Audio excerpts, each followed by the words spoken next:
শীতের সকালে মুরগি নেহারি আর ঝাল ফ্রাই দিয়ে নাস্তাটা সারলাম। 16ই ডিসেম্বরে কোথায় কোথায় ঘুরলাম আর কোথায় এত মজাদার নাস্তা খেলাম তাই থাকছে পুরো ব্লগ জুড়ে। তুলে নিলাম ভাইরাল সেই বেলুনের সাথে ছবি। হাজবেন্ড গিফট করলো খুব সুন্দর দুটি গোলাপ। পরিবারের সাথে ঘুরে ঘুরে খেলাম নানান পদি খাওয়া। ঘোরাফেরা আর খাওয়ার মধ্যে বেশ মনোরম পরিবেশেই দিনটা কাটলো। বিখ্যাত সেই মধুর ক্যান্টিনের সামনেও কিছু সময় কাটালাম। হ্যালো এভরিওয়ান, আসসালামু আলাইকুম, welcome to my another blog. আজকের ব্লগটা কিন্তু বেশ স্পেশাল। আজকে যাচ্ছি মতিঝিলের সেই বিখ্যাত হীরাঝিল হোটেলে নাস্তা করতে। দিনটা অবশ্যই স্পেশাল কারণ আজকে হচ্ছে 16ই ডিসেম্বর। পরিবারের সবাই একসাথে সকালবেলা উঠে রেডি হয়ে বেরিয়ে পড়লাম। বড় ছোট কেউ বাদ গেল না, সবাই মিলে গেলাম একসাথে নাস্তা করতে। অবাক করার বিষয় হচ্ছে ছোটরাও এত সকালবেলা উঠে কিভাবে জানি রেডি হয়ে গেল। প্রতিদিনের মতো তাদেরকে আমার ঘুম থেকে তোলার জন্য ডাকতে হয়নি। ঘুরতে যাওয়ার জন্য নিজেরাই সকাল সকাল উঠে একদম রেডি। আমরা পৌঁছে গেলাম মতিঝিলের সেই হীরাঝিল হোটেলে। হোটেলের সামনের প্লেসটা বেশ ক্রাউডেড ছিল, আর মতিঝিল বলে কথা, সেখানে তো সব সময় ক্রাউড থাকবেই। ওর আগে আমরা চারজনে মিলে একটু স্ন্যাপ নিয়ে নিলাম। মানুষে ভরপুর, মানুষ তো হবেই। এক তো হীরাঝিল হোটেল, তাও আবার 16ই ডিসেম্বর। ফার্স্ট ফ্লোরে অবভিয়াসলি আমাদের কোনো জায়গা হয়নি, আর আমরা মানুষ বেশি, সো আমরা সেকেন্ড ফ্লোরে চলে গেলাম। সেকেন্ড ফ্লোরে দুটা টেবিল একসাথে করে আমরা সবাই মিলে বসলাম। সবাই ছিল একদম ফ্রেশ আর ফুরফুরে মেজাজে, কেননা প্রায় 1 বছর পর আবারও আমরা সেই 16ই ডিসেম্বরের সকালে নাস্তা করতে চলে এলাম। কিউটি পাই নাইসুমনির কথা না বললেই না, কারণ 16ই ডিসেম্বরের উদযাপন তো ও করবে। অর্ডার করার পরপরই চলে আসলো নাস্তা। আমাদের মেনুতে ছিল হাঁসের মাংস।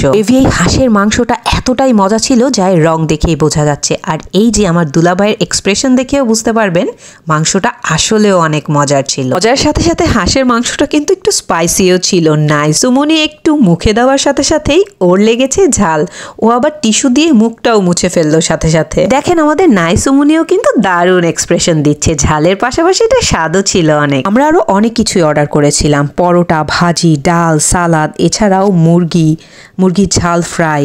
এত কিছুর মধ্যে আমার হাঁস ভুনাটাই বেস্ট লেগেছে। আফনানও অনেক মজা করে খাচ্ছিল, ওয়ারেস আরিশা ওয়েট করছিল কখন আমি এসে বসে তাকে খাইয়ে দেব। টেবিল ভর্তি ছিল সুস্বাদু খাবার, আর প্রত্যেকটা আইটেমই খুবই মজা হয়েছিল। আসলে এই হোটেলটার নাম ডাক আমি অনেক আগে থেকেই শুনেছি, কিন্তু সকালে কখনো নাস্তা করা হয়নি। এদিন নাস্তা খাওয়ার পর সবাইকেই আমি অবশ্যই বলবো একবার হলেও এই হোটেলে গিয়ে সকালে নাস্তা করে আসবেন। না বললেই না, প্রত্যেকটা আইটেমই আপ টু দা মার্ক। মতিঝিলের এই হোটেলের ভাত তরকারিও কিন্তু খুব মজার। বলে কোনো কিছু নাম ডাক বললেই হয়ে যায় না, নিশ্চয়ই সেটার পেছনে কারণ থাকে। খাওয়া দাওয়া শেষ করে আমরা সবাই চা খাচ্ছিলাম আর গল্প করছিলাম। কি আনন্দ ঘন মুহূর্ত, তাই না? আমি দোয়া করি বারবার বছর ঘুরে যেন এই মুহূর্তটা আসে। পরিবারের সবাই মিলে বিশেষ দিনে একসাথে খাওয়ার যে আনন্দ সেটা বলে বোঝানো যাবে না। শেষ করে আমরা চলে গেলাম টিএসসির দিকে। ইউনিভার্সিটিতে গিয়ে ঘুরবো, গল্প করব আর মজা করব, এই মটো নিয়েই আগিয়ে গেলাম। যেয়ে দেখি মানুষের সমাহার, আর কয়েক জায়গায় ফুল বিক্রি করছে।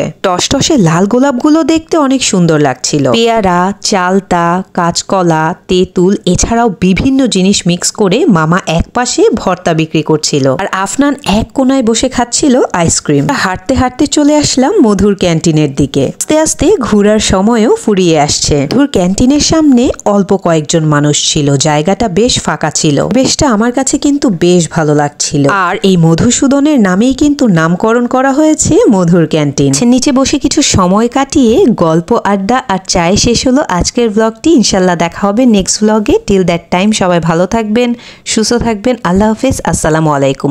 আর অবশ্যই লাইক, ফলো, শেয়ার করতে ভুলবেন না।